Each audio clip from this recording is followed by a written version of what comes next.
Look, real quick, what up, everybody? How you doing? It's JDERROLD. Gerald B here, and I was at a comedy show last night, and I was with a good friend of mine, and I'm not gonna get their name out, even though they're watching this video. They better be watching this video. You better have subscribed to you. Fair weather friend. Yeah. Anywho, we were at the show last night, and he performed, and he did not have a good night. From the perspective of the crowd, he ate ass, a lot of ass. I mean, he had on a bib, a knife, and a fork, and and a waiter. That's how much ass he ate. Excuse me, waiter. Need a little more water to go with this ass I'm eating. He ate ass on, but it doesn't matter. Is what I'm telling him. Is he's a good comic. 8 out of 10 of his shows, he rocks it. The crowd loves him, and he just had a bad night. The crowd just was not feeling him. And that is comedy. If you're going to be a comedian, get used to the fact that some nights are going to suck. And there's nothing you can do about it. But if you're a comedian and you know your stuff, you know, hey, it was a bad night. I'm eat it up, put my face back on, go home. And that's it. That's it. Now, sometimes it's worse than others, depending on where you're performing, who you're performing in front of.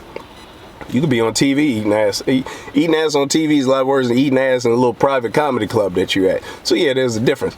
But overall, if you're going to be a comedian, you got to know that every night is not going to be gravy. There are crowds that just don't like us. I've been on shows where every comedian was top notch. Top notch. They're all funny. And it's just a lackluster laugh. There's a thing in comedy crowds, and some people don't believe this, but there is an energy that goes through a crowd, and sometimes that energy is negative and sometimes it's positive.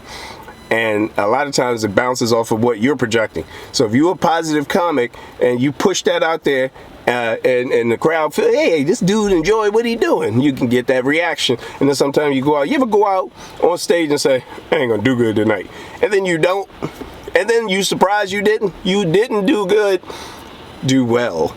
Because you put it in your head, you put that energy out, and that energy went around the room like a funky ass fart, and everybody smelled that shit. You see what I'm saying? I know I talk about shit a lot, but it's a great analogy for comedy. So take your bad night and leave it like that. If you have a great night of comedy, if you go up and tear the stage up and they love you and they want to buy every item that you have and they want to book you on every show or every fundraiser they coming up, it's a beautiful night. That's what it is. And just the same, if it's a horrible night, it's just a night. It's just a night. You let it die. You go home. Hey, I had a great night, but I ain't got time to worry about that. I got another show, so I got to prepare again. Like nothing. I had a horrible night tonight. Ain't nothing I can do about it. Got to get ready for the next show. Boom. It's just a night. Let it be a night and just keep moving. If you're going to be in this thing called comedy, get used to getting your feelings hurt.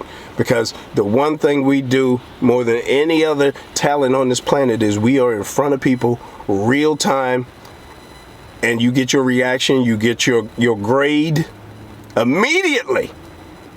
If you did good, you're gonna know. I never understand why comedians come off stage and go, hey man, how you think I did? That means that you didn't do good. Nobody comes off the stage and crushes it and goes, hey man, what'd you think? Did I do okay? Like, no. The crowd's laughing, they're cheering, they're shaking your hand as you get off the stage. It's just, we know. If you just, anywho, that's all I have to say is that a bad night is just that. It's a bad night. You move on from it. You keep rocking. You get ready for your next show. You're going to kill it the next show, okay? You're going to kill it. So don't worry about it. And to my friend, yes, you sucked really bad last night, you know? And we had good friendship like that. Also, make sure you have good comedy buddies that you can actually be honest with. Like with my boys, I can be like, yo, man, that shit was horrible. And they do the same to me. They be like, really? That was horrible. Why? Why? You gotta have those kind of comedy friends, because most of us just lie to each other just to be nice. You know, you come off the stage, hey man, what do you think? Hey man, that was good. And you know it was horrible. You know it wasn't funny. The jokes made no sense. The crowd wasn't laughing. But you don't want to hurt people's feelings because you ain't got that kind of relationship. I have a very few comedians that I'm very close with, and they will tell me straight up. Like, even if I had a good night, this would be like, yeah, it's all right. I didn't like it. They liked it.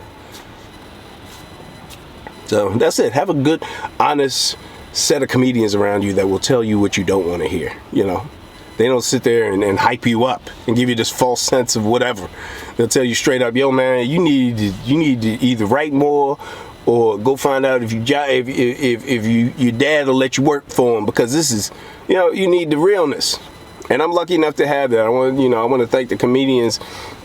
I don't need to give their names now, but they know who they are, who always keep me grounded, and it's okay.